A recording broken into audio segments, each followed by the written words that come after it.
ماہر عالم دین، اور یا بغیر سمجھے پڑھتا ہو، جیسا کہ ہم سب لوگ قرآن کو پڑھتے ہیں۔ اللہ پڑھنے کی توفیق عطا فرمائے اور اللہ قبول فرمائے۔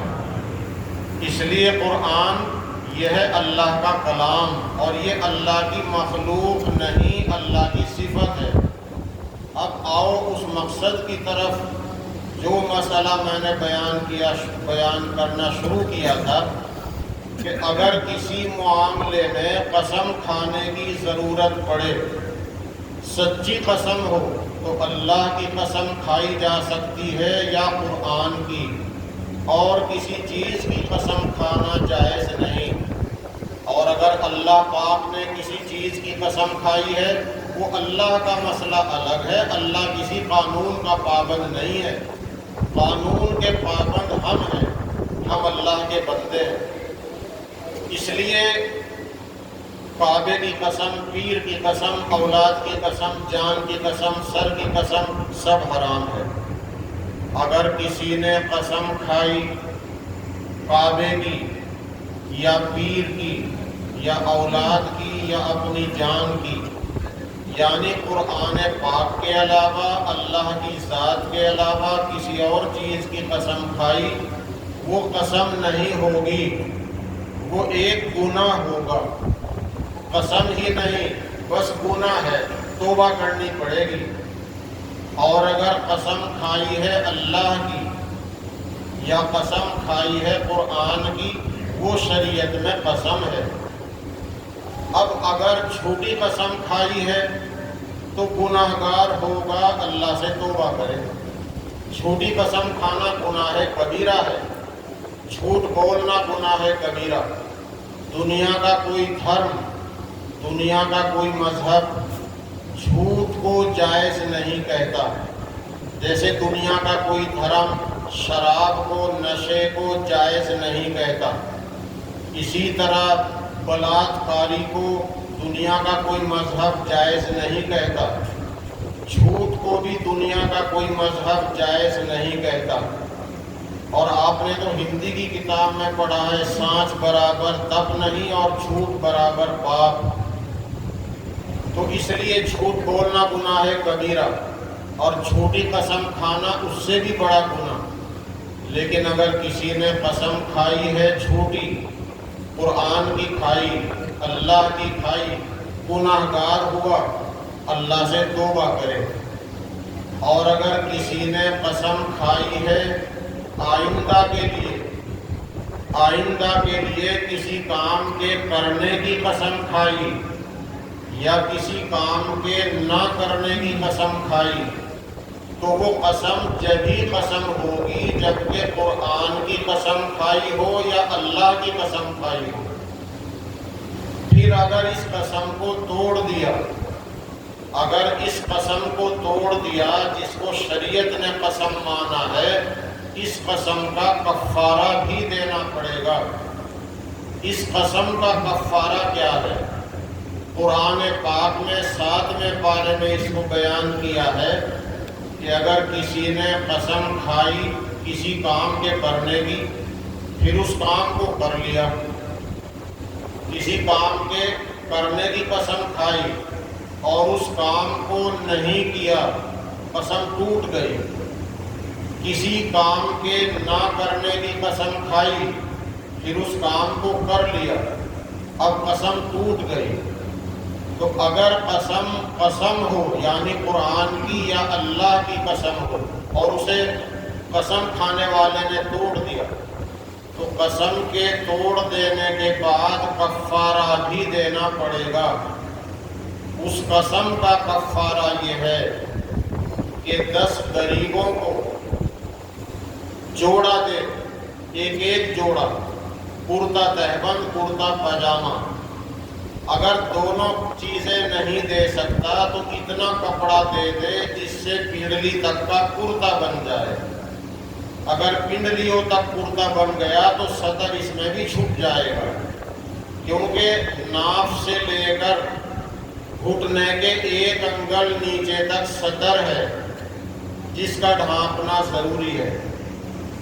اور یہ جو ناف ہے ہمارے دیہات میں سنڈی کہتے ہیں، اس سے آپ اس کی سیدھ میں کمر تک اپنا ہاتھ لے جاؤ تو ناف کی سیدھ میں جہاں تک آپ کا ہاتھ پہنچے کمر کا حصہ وہاں تک سطر ہے۔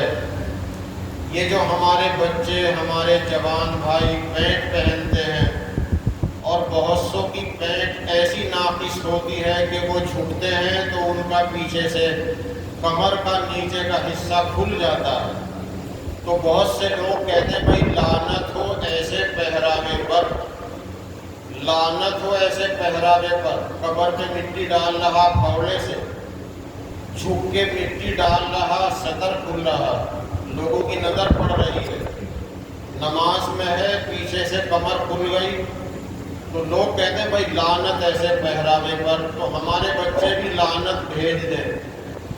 یہ سنڈی سے لے کر گھٹنے کے 2 انگل نیچے تک سطر، اور اس کی سیدھ میں کمر پہ ہاتھ لے جاؤ تو کمر کا وہاں تک کا حصہ بھی سطر، اس کا کھولنا دوسرے کے سامنے حرام، گناہ کی بات ہے۔ اس لیے مرد اگر اپنی ران، اپنا گھٹنا دوسرے کے سامنے کھولے حرام ہے، عورت بھی دوسری عورت کے سامنے اپنی ران، اپنا گھٹنا کھولے گی تو حرام ہے۔ عورت جب بچہ جننے کا ٹائم آتا ہے تو بہت سی عورتیں، لڑکیاں اس کے پاس رہتی ہیں، دائی بھی رہتی ہے، نرس رہتی ہے، تو جو عورت دائی کا کام کرے یا جو نرس ہو، بچہ جنوانے میں مدد کر رہی ہو، اس کا وہاں رہنا جائز ہے، اور کسی عورت کا، کسی لڑکی کا وہاں رہنا حرام ہے، کیونکہ یہ ران، یہ گھٹنا عورت کا دوسری عورت کے سامنے کھولنا بھی حرام ہے۔ یہ بات میں نے ضرورت سمجھ کے بتائی ہے، ماں بہنیں بھی سن رہی ہوں گی۔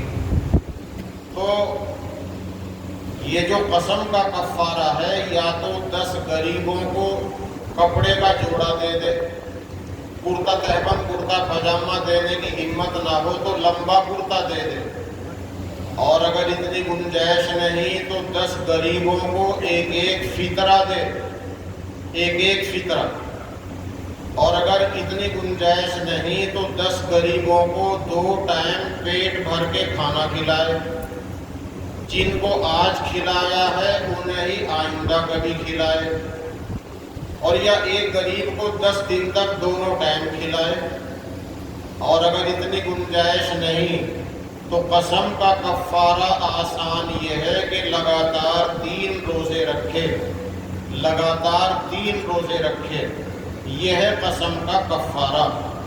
اور قسم آپ نے سمجھ لیا، قسم وہ ہے یا تو اللہ کی کھائی ہو یا قرآن کی، اس کے علاوہ کوئی قسم ہی نہیں، گناہ ہے۔ تو قرآن پاک ایسی چیز ہے، یہ ہے اللہ کی صفت، اللہ کا کلام، یہ اللہ کی مخلوق نہیں۔ اس لیے مبارک ہیں وہ بچے، وہ بڑے مرد عورت جو قرآن پاک کو پڑھتے ہیں، جو قرآن پاک کو سنتے ہیں، اور جو قرآن پاک کا حفظ کر لیں تو ان کا تو کیا ہی کہنا، وہ تو آپ نے سن لیا ہے۔ یوں کہا جائے گا اقرا ورتق، پڑھتا جا اور چڑھتا جا، اور ایسے ٹھہر ٹھہر کے پڑھ جیسے دنیا میں ٹھہر ٹھہر کے پڑھتا تھا، اور تیرا آخری ٹھکانہ وہی ہے جہاں تو پڑھتا ہوا رک جائے، کئی ہزار منزلیں طے کرے گا جنت کی، اور خاندان کے ایسے 10 آدمیوں کو لے کے جنت میں جائے گا جن پر جہنم لکھی جا چکی ہو۔